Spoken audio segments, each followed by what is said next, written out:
I wanted to share a story that I read, a beautiful book by a wonderful young rabbi, Yaakov Klein. It's a story from the Berditcher Rebbe. I'm going to do something a little bit different with it than the Berditcher Rebbe did with it, but the story goes that there was a king, and this king was uh, tired of the business of the palace, and he needed some time by himself. So he dressed himself up in a hunter's outfit and took a bow and went out into the woods to get a little bit of time alone, to talk to God, to talk to himself, to think. And he got lost. He got terribly lost. And in those days, the forests were occupied by forest people, homeless people, who would shelter into the forest because that's where food was available, and there were bushes that you could make into little huts, and they lived out there, and they were wearing dirty rags. And he ran into a bunch of these guys, and he said, "Excuse me, but can you direct me to the palace?" And they said, "Well, why do you want to go there?" He says, "Well, because I'm the king." And they laughed. They said, "Really? You're the king? Really? I'm the king too. How about you over there? You the king?" "Yeah, I'm the king too." They said, "Yeah, they're never going to let you anywhere near that place. Don't be stupid." So he goes further into the forest and he's completely lost. And he runs into another group of these people and he has the same conversation. He says, "I'm the king." And they say, "Oh, sure, you're the king. I'm the king too."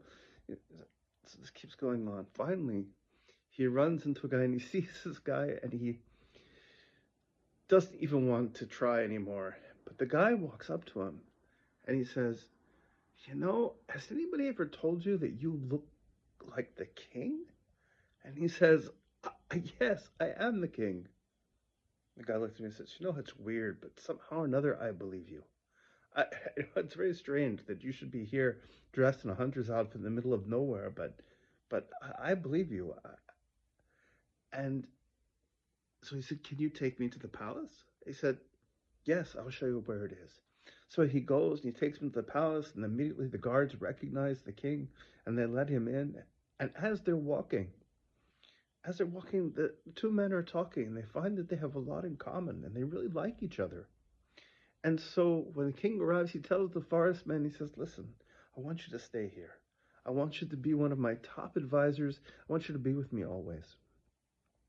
So they take his clothes. I were dirty, stinky, putrid clothes, and they fold them up and they put them in a drawer and they dress him up and they trim his beard and they perfume him up and give him beautiful clothes. And he becomes a close confidant to the king, so close that nobody else can get close to the king like he can. But one day he makes a mistake. He sells some information, or maybe it leaks out, but he does something very, very bad, and the king becomes very angry at him and says, "Off with his head." And the man is terrified, and so he's being taken to the gallows, and he says, "There's, I have one last request." Of course, there's a last request, you have to fulfill it. It says, "I just want to wear on the gallows the clothes that I arrived in. I want to wear the clothes that I was wearing when I came here." So they go into the drawer, and there the clothes, of course, they've been molding there in that drawer for years. And he puts them on. And as he's walking to the gallows, the king looks at him and goes, "It's you? They're going to put you to death? How could they put you to death?" And he says, "King, you sentenced me to death." He said, "No, you I would never sentence me to death. You I could never sentence to death because you, when nobody else knew who I was, when nobody else cared about me, you were the only person who cared about me and took care of me." He says, "You I love." And he wrapped his arms around him and he brought him close and he forgave him.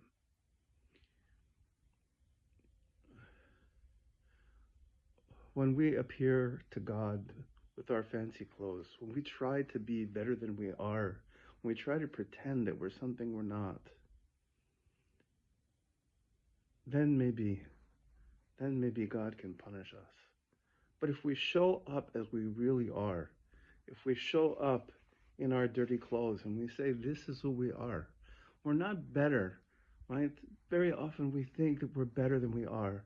We think that that in moments of disaster we would be the upstanders and the heroes, but really we're the bystanders. We're full of hatred, and we're full of apathy, and we're full of all these things.